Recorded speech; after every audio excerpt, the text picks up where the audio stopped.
The 1880s sets the stage for this movie. Women of all ages spend their time discussing a phenomenon they struggle to understand. One woman in particular mentions her disdain for her husband, probably based on a need he's failing to meet. Another woman wonders why she has those nice sensations even at old age. These complaints are rampant with the women, and they seek understanding and solutions. At the Westminster Hospital, patients are placed on their beds and attended to. The young, handsome Dr. Mortimer goes about doing a routine check. He meets a patient that has old bandages on her wounds, so Mortimer orders a nurse to get fresh bandages for the patient, but she objects. She has been ordered not to change the patient's bandages. Mortimer vetoes that decision. As he removes the soiled bandage, waiting for the fresh ones, his superior enters and stops him from proceeding with his plan. This sparks a back and forth between them. Mortimer argues that his superior refuses to evolve with medicine, warning that patients could end up paying with their lives. Mortimer doesn't hold back, and his superior has had enough. Right there, he fires Mortimer, telling him to go elsewhere and prove his profound theory about germs. Mortimer goes home to Edmund, his brother. Edmund, knowing Mortimer all too well, welcomes him in, already aware of his present reality, being sacked. Mortimer laments for a while, on the verge of giving up his medical dreams and pursuit. Edmund promises to hand him some cash, yet again, but Mortimer, too humble, refuses. Edmund's family has already been too generous to him. Mortimer takes his job hunting to various medical facilities, and time again, he runs into his former employer. Expanding his search even to abattoirs, he still faces rejection after rejection. All hope isn't lost yet. He makes an appointment with the highly esteemed Dr. Robert Dalrymple. At the waiting area, he notices that everyone waiting to see the doctor is a woman. This gives him little concern. As Mortimer steals a look at the lady playing the piano in a room, Charlotte Dalrymple bursts out of the consultation room with Robert walking behind. Charlotte is concerned that women's needs and rights are being ignored and truncated. She seeks a revolution. Robert's attempt to say a word is covered by Charlotte's vocal assertion. Robert and Mortimer agree that Charlotte was hysterical after Charlotte storms out, slamming the door. Robert welcomes Mortimer into his office. Mortimer states his work experience, but Robert isn't concerned about that. The question is, can Mortimer provide a cure for hysteria? A plague that has ravaged the women of London. A plague that has caused them to think and act quite differently. A plague that stems from a possible defect in the uterus. What can Mortimer do about that? Robert needs help, and he needs it urgently. It's now clear to Mortimer why the waiting room has only women in it. He agrees to join Robert in liberating women from this plague. A few pounds a week, a lodge, and 2 square meals are enough to make Mortimer take on the job.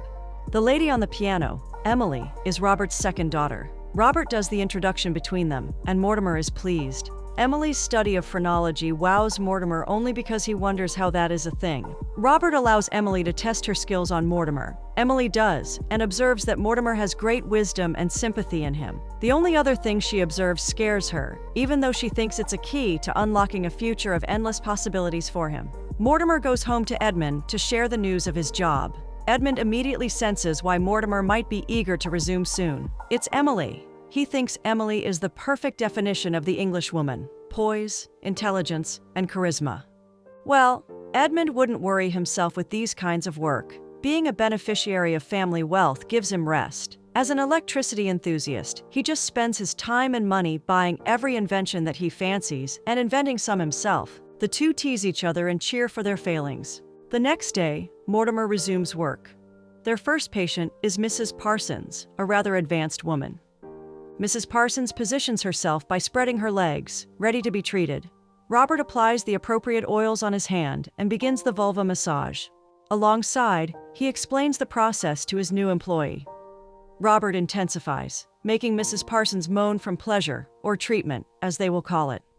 At the end of the hour, Mrs. Parsons reaches climax. The pleasure makes her kick with her legs hitting Robert, sending him to the floor. Exhaustion floods Mrs. Parsons' face. With his head bleeding from the fall, Robert notifies Mrs. Parsons that her next treatment will be at the same time the following week. Mrs. Parsons would prefer it to be the next day, but Robert cautions for moderation.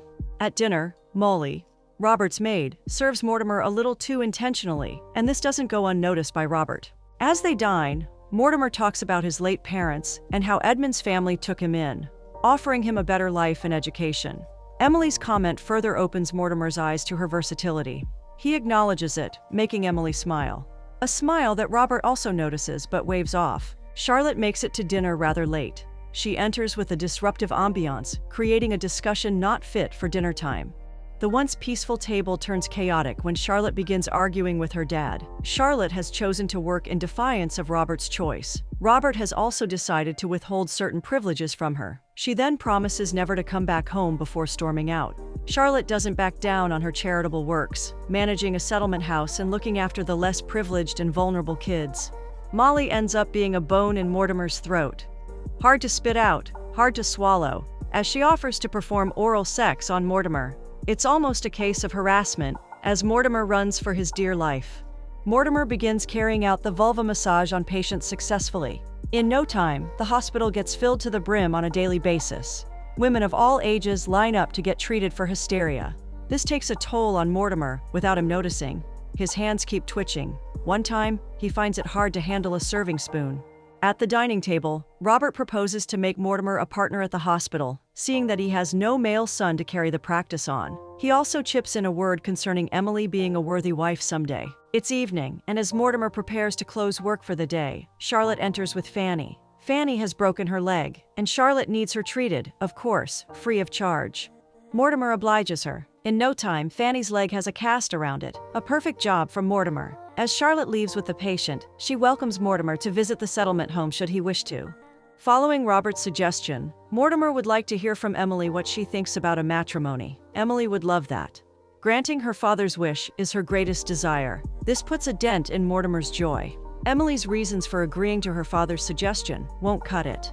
That day, Robert also calls Mortimer in, warning him against further assistance to Charlotte. Mortimer tries to have a say, but Robert insists.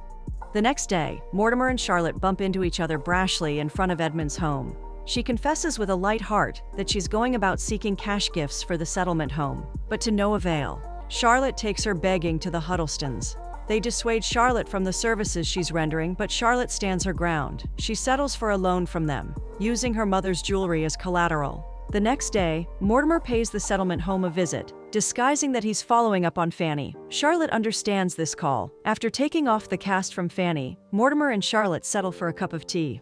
Mortimer is impressed with the job Charlotte is doing. She talks about her plans. Notably among them is enlightening kids about germs and how they spread. Mortimer is proud to hear someone talk about what he knows many are ignorant of. Charlotte's plans for humanity are so pleasing to Mortimer's ears that he can't help but praise Charlotte's awesomeness. The plans she has for the settlement are also one of a kind. Charlotte is sold out to this cause. Charlotte's boldness propels her to ask for Mortimer's help. The kids at the settlement need assistance, and Charlotte wishes he could do something. Sadly, Mortimer can't offer any at the moment.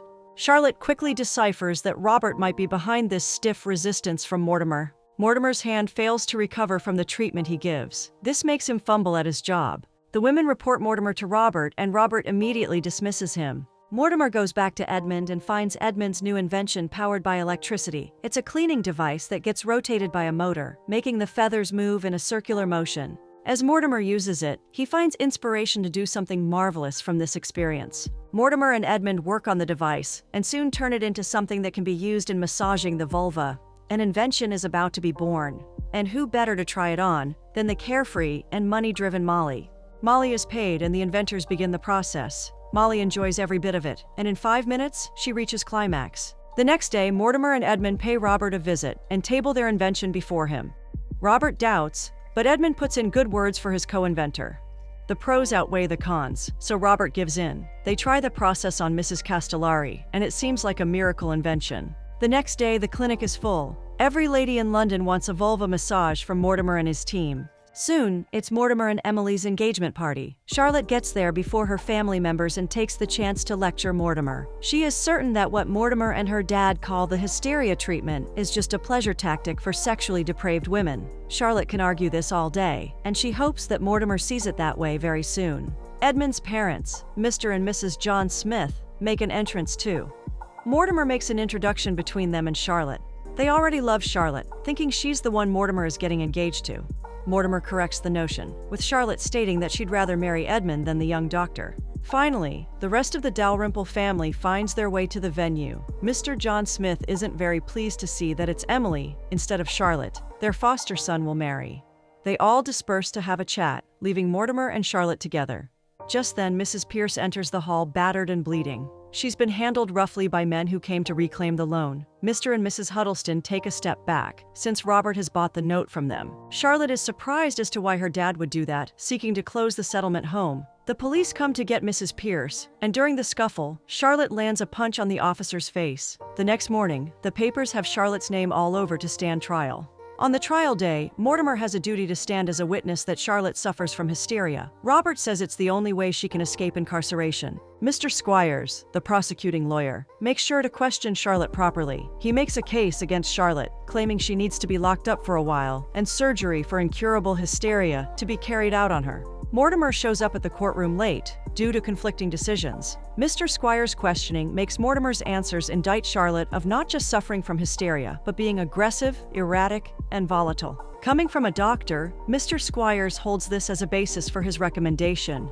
Before they proceed, Mortimer continues by giving Charlotte her accolades as a compassionate and virtuous woman whose kindness is rare all over England. He seeks the judge's leniency for her. He also faults the idea of the illness, hysteria. He concurs with Charlotte's long-standing perspective that it is a myth, and the women are just sexually starved. Just as though he speaks the minds of everyone in the courtroom bar, they give a resounding applause. The judge throws out Mr. Squires' case for hysteria. He then sentences Charlotte to 30 days in prison, with a warning to act more appropriately.